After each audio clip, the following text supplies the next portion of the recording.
Hi, welcome to The Sacred Journey.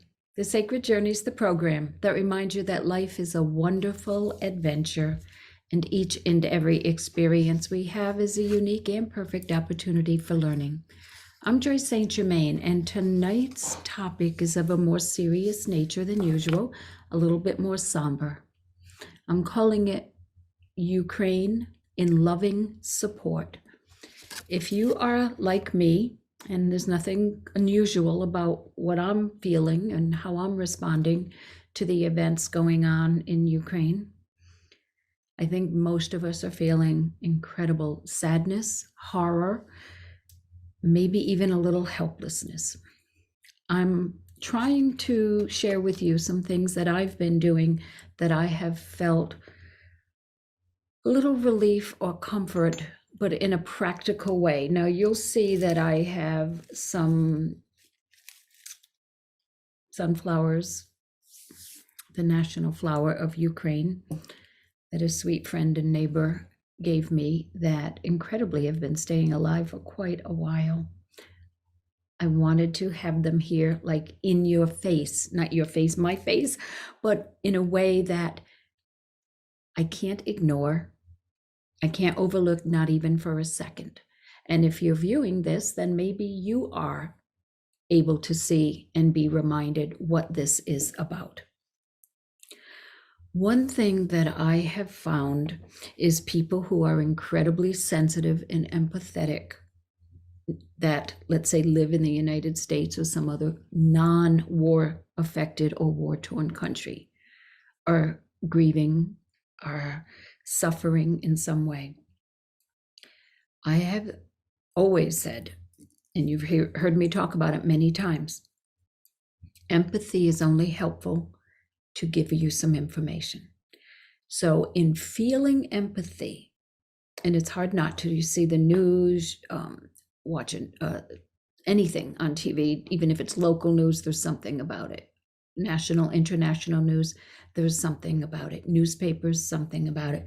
People are talking about it because it is horrifying. Okay, I'm not going to sugarcoat my words. It's horrifying.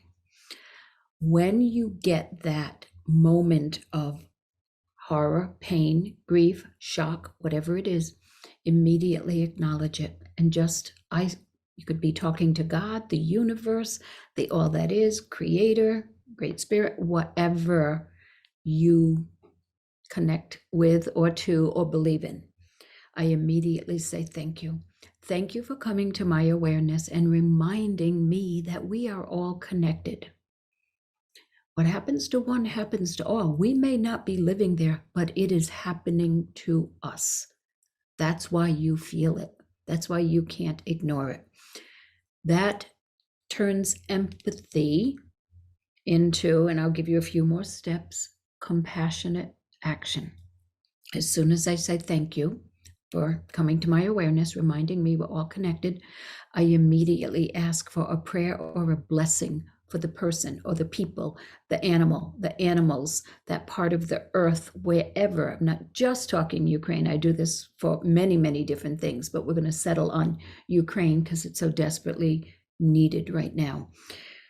I ask for a prayer or blessing that suffering be eased, but then I have the responsibility to do what I am able. What that means is if I can make a donation, I must. If I can volunteer my time, I must. Whatever I can do, I must.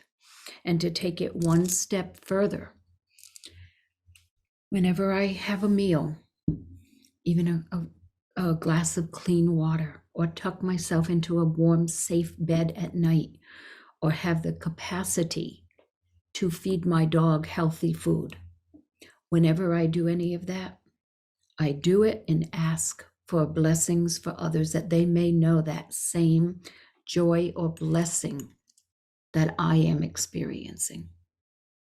It only takes a moment to do. And once you start doing it, it's hard not to.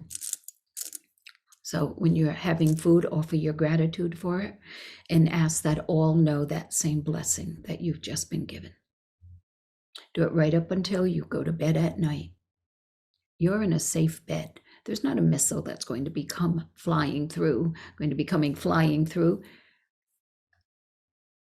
Unthinkable, unthinkable what every moment of the day is like in Ukraine. We can't get over there ourselves and do something to help, but there's so much we can do with our thoughts, with our intention, with our finances if we can, whatever we can do. I know groups of people that are readying apartments for refugees from Ukraine and other countries to come, because they will need a lot of help, a lot of manpower, women power, people power. Children can get involved too, because it's hard for them not to understand what's going on. They don't need the nitty-gritty, horrible details, but to know that not everyone has the blessings and the freedoms and the privileges that we have. Most kids are able to understand that. There's something else that I do. Rose quartz is the stone whose medicine is unconditional love. This is a rose quartz bowl, and in it I have rose quartz hearts. This is my largest rose quartz heart. I have lots of little bitty ones, medium ones, bigger ones, and then this gigantic ones, and I have a lot of rose quartz spheres. It's a stone that I use a lot. Unconditional love doesn't mean, oh, I love you because someday I want you to repay me, okay? I love you, people of Ukraine, but I hope that when things are better for you, you're going to do it for me. No, that is conditional. That is not love. That's a business deal or something. I don't even know what I would call that. It's an arrangement. It is not love. I had this little table set up at my last study group, and I had these little bitty hearts in a rose quartz bowl. Rose quartz hearts, rose quartz bowl, embodying unconditional love. And I invited people anytime during our class, it's a 2-hour class, go up, take a heart, bring it to your heart, hold it, do whatever you want, however it makes sense to you. Put a prayer or an intention or a wish. And by wish, not like, magic wand, but more of an intention, a blessing, a prayer, whatever, into the heart. Then I invited them to put this into a clear quartz bowl. Clear quartz is a magnifier, an amplifier, a transmitter, a receiver. I work a lot, more than 40 years with stones and crystals. I ask the quartz bowl to use one of its gifts or medicines to magnify the prayers that are in the rose quartz, and also to magnify or amplify the unconditional love. So all night long, people were hearts to either their heart, in their hand, to third eye, whatever they felt like doing, put an intention in, put it in the rose quartz bowl. And then my responsibility and my promise to them is I will take this bowl, I will bring it and release the prayers outside. A little technical glitch, not sure what happened, but I'm back. So I promised that I would release these intentions by bringing the bowl of rose quartz hearts that were holding everyone's prayers or intentions outside and release them. I could release them in the waterfall and ask the water to take them into the earth, because everything in the earth, under the earth, is connected, as everything in the universe is connected, but in particular, there is a network of energetic connections from the roots of trees underneath the earth. I could put them outside and ask the wind to carry them. So I could use any of the elements that I wish and to share those intentions. You can write an intention on a piece of paper. You can burn it outside in a very safe way and watch your prayers travel by watching the smoke. You could think an intention or say an intention or hold an intention and ring a bell or strike a singing bowl or a chime and ask the sound waves to carry your intention or your prayer. You can do this with children too. It will give you a sense of purpose.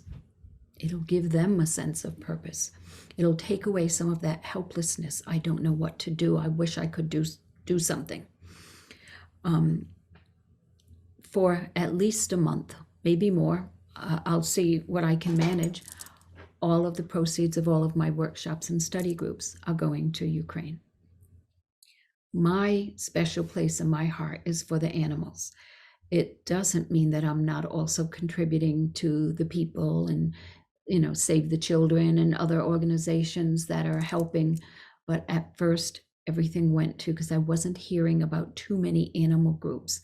And I understand, if you don't even know if you can save yourself or your family one day to the next from shelling and shooting and starvation and horrible things, I understand that sometimes you can't care for your pets. It's unthinkable to us, but we are not in that life or death every second of our day kind of situation. So my choice has been, right now, animals, but then I also extended toward the children. And it's not that I have this hierarchy who I think is more important. It was a choice because I didn't think there was a lot happening, and I would see things on the news of animals, companion animals, just roaming around without help.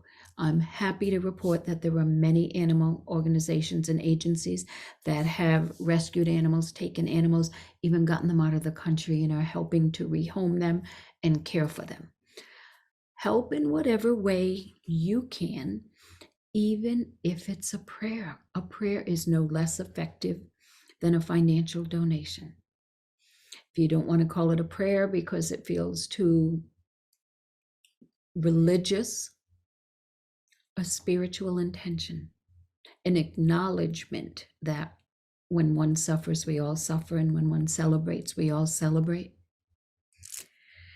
I have another little bowl here, a basket. I have rose quartz spheres. They don't look so pinky. I guess you can see that they're pink. They kind of wash out a little bit on air, with a bunch of clear quartz points. A clear quartz point, a single terminated clear quartz point. I'll pick out a couple here. I want to make ones that will be easier for you to see. Okay. They're single terminated. One end is where it was broken off from the earth, where it was at one point connected to the earth, taking in earth energy. This is considered the negative end. The end where it terminates is considered the positive end. This is the end energy comes in, information comes in. These are the ends that energy flows out, information flows out. And if you have one, let's see if I picked one, little, let's see, you can see that one of the facets is a perfect little triangle. It's the one that's right there. It's a little one right there. There's probably others. Look on the other. Here's one on this one. They don't all have them, but many. You'll see with a little plane or a facet that's a perfect triangle. Those are considered recorders. That means information's been recorded into it, much like a computer. You can retrieve information and knowledge or wisdom. Wisdom's a little different than knowledge. Wisdom's a little bit more on how to use knowledge in an intentional way, I guess I should say. Knowledge is pretty dry. I mean, information is pretty dry. Knowledge is a step up. Wisdom kind of is a knowingness about how to use the wisdom and the knowledge. So if you have one that has a triangular facet, you can actually use it to retrieve information. What information? Any information. You will actually get answers or information, wisdom, knowledge, whatever you want to call it, that you seek if it's for your highest and greatest good. To use it, you would hold it like this in your left hand. Energy flows in the left, out the right. if you are seeking information or receptive to energy, you would hold it like this. You can hold it in both hands. It's a little bit more effective if you hold it in your left, even if you put your right hand around it. If you are sending prayers, sending information, sending love or whatever, hold it in your right hand and hold it this way. So your energy is going in the negative end, coming out the positive end. You could use both hands. It's just a little bit more effective like this. That's why you see most people, if they wear them on a chain or on a macrame cord, they're held like this because energy is coming in this way. Why do I have them mixed in a bowl with my rose quartz spheres? Because I earlier said clear quartz is a transmitter, receiver, amplifier, magnifier. I'm asking them to impart their gift of magnifying and amplifying what the rose quartz spheres do. What do the rose quartz spheres do? Well, because they're rose quartz, they have the gift of the medicine of unconditional love. Because they're spheres, and that's one of my favorite gem or mineral form to work with besides quartz points, double terminated, single terminated. Here's one that I use daily in my shamanic practice. It's obviously a really powerful stone. I like spheres because you can hold them in both hands equally and honor what its medicine is. Remember, I said this is unconditional love. Take in unconditional love into all of you. So even though energy flows in the left, out the right, you can override it. You can use both hands to receive, both hands to send. So I fill my hands with whatever, and I have many, many, many spheres of all different types of stones, but I fill my hands with the energy and the essence. And then even when I put the sphere down, I feel like I still am holding that medicine. So I feel as if I can now use whatever that medicine is in my work with others. I could use the rose quartz or the clear quartz and the rose quartz together in any configuration. I can use spheres, I can use just tumbled loose pieces, I can use any kind I want, and I can use clear quartz with any stone at all. By the way, these, because they're so highly energized, it's best not to sleep with them unless you are really clearly guided to do so. There's a lot of energy and it would be really hard to sleep with these near you, except if you've been guided during a meditation or something. Also, they're not great for younger kids to wear like this, even some teenagers, if they're prone to mood fluctuations, that could make things worse. Once in a while, though, it could be a good thing or a nice thing to do. You'll also find them on some pendulums too, in their natural form or cut and faceted. I don't have a faceted one here of a clear quartz. I have other stones, but not clear quartz right here. So trying not to get off topic, but you know me, you never know where my shows are going to go, and you never know when I start talking where I'm going to end up. In my face, this is about Ukraine. This is about compassion. This is about selfless service. This is about prayer, connection, caring. This is about caring. I was hoping that if I went off on tangents, which I'm known to do, this would bring me back. And it does. Now, I am filming this. I'm not even sure the date. Excuse me. I'll check and let you know. I'm filming this on April 3rd, 2022. Things change rapidly in our world. Hopefully, it will change for the better. I would be delighted if it changes so much for the better that by the time you see this episode, because it still has to be edited and aired, there's no more war. There's peace. That doesn't mean the pain goes away. That doesn't mean time isn't needed for grieving.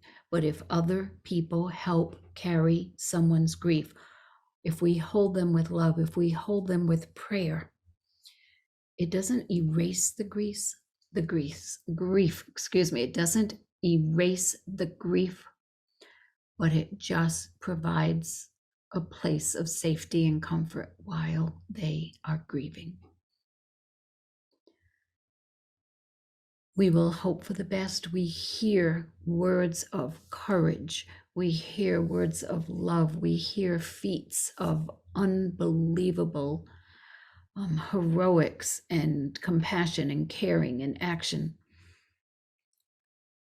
We can't forget what led to this.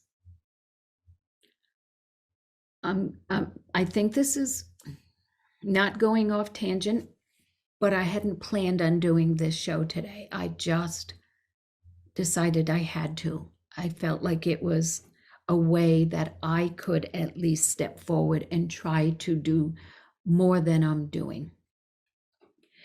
Instead of hating the person who seemingly is responsible for all of this, the president of Russia. I'm not even sure if president is the word that's being used anymore, but anyway, you know who I'm talking about. Instead of hating Putin, I have been trying to find my way into his heart and just give unconditional love for a person to be responsible for, to order the atrocities that are being committed. Even one act like that takes something most of us can't even imagine possessing, the capability of wanting that, of wishing it, of ordering it. We can't imagine. And whenever we are faced with or confronted with something or someone that is so unlike us that it pokes us in all the worst ways, in all the most dramatic and harsh ways, we have a couple of ways we can respond. We can respond the same way that person is acting, with rage, with anger, with hatred, or we can respond with love. Easy to say, yeah, because they're just words. But if you want to respond with love, try to imagine love in a form of a pink beam from your heart to his, and to anyone else that is following his orders without hesitation because they think it's okay or they're unaware. Send love. Not conditional. I'm going to love you because I want you to do. No. Love. Just love. Unconditional love. The same essence runs through him as runs through us, because we can become more like him or he can become more like us. By us, I'm grouping together kind, open-hearted, loving people. Okay, I know this sounds very polar, us and them, or us and him. What I'm saying is we can become more angry and hostile and act out in rage with our words and our actions, or we can become more loving in hopes that he will somehow understand or feel. And he's not going to one day go, this is person in Connecticut named Joyce. She's sending me love and I got it. I got it in a dream, or I just got it. Wow, that's it. I'm done. No more war. There's not a gazillion chance in hell that could happen. Well, I shouldn't say that anything's possible. It's not likely. But on a really, really deep level, when someone is sending energetic intentions of love, and you know I'm not the only one that thought of this. It's not my idea. This is just how people are evolving and growing and how people are. And by no means do I think I'm perfect, because a few years back in the politics of the United States, I felt myself starting to embody the same things as a person that I found to be oppressive and mean-spirited and cruel. I felt my thoughts becoming a little bit like his in my anger toward him. And then I went, whoa, okay. Two people in conflict, or two groups of people, however you want to put it, we each have the chance to become more like the other. So I caught myself and I went, me responding with anger or resentment, that's not the direction I'm hoping to go. This is an opportunity. It's a little easier for us because it's not in our backyard, okay? The people supposedly in Russia, or the head of Russia, is not making decisions that directly impact our lives, although he is, we know that, but not in the same way as it's happening for the Ukrainian people. We had a little technical glitch halfway through the show. My computer shut off. It just shut off. It's a new computer, so I don't understand. So maybe it saved me from saying something really off base. I don't know. Hopefully my editor, she's extraordinary, has managed to seamlessly get it out, so it's not a problem, although now you know about it, because here's full disclosure. So I can honestly say I'm not sure if I've run over on this show or if I'm under, but I want to take a breath. I want to say I need to breathe. I need to breathe. I need a change of my energy for a second, of not being so solemn, not being so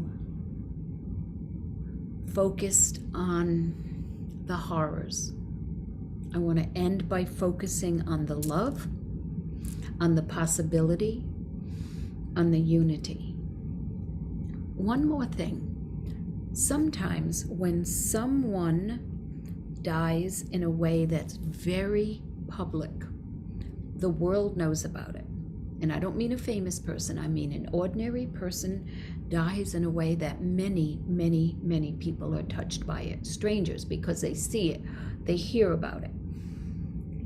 I believe in my teachings and my training until now have taught me that when we are between lifetimes, we choose opportunities that will be for our growth, our spiritual and personal growth, mostly spiritual, but our personal growth too, which is why we have physical bodies and we hang around on the physical planes. We don't know what the outcome of these opportunities are because we have free will, but certain things were going to arise for us because we chose them. We don't consciously know that we've chosen them, okay? Because then we wouldn't be planning or choosing or acting in a way that was sincere and authentic. We would be doing what we thought we were expected to do for the most brownie points, okay? We don't want that. So we don't know about it consciously. And the opportunities come up and how we deal with them, that's how we progress or not. And then another opportunity, which would give us similar experiences or opportunities, will arise again and again and again until we get it in a way that honors what we've come here to do, what we've come here to learn, what we've come here to offer. And it's believed that these people decided, sorry, that sounded so crass, the people who are either dying, who have died, who have been threatened, who are suffering in Ukraine, it is because they agreed. I'm not minimizing the horror of what is happening. Okay, please understand that. It's with respect that I'm saying on some higher level, higher plane of consciousness, they chose to leave the earth plane, to leave their body in a way that was quite public, to give us all an opportunity to learn compassion and selfless service to others. For that, we should be deeply grateful. I think it's time to end here. Thanks for joining us on the sacred journey. We'll catch you next time.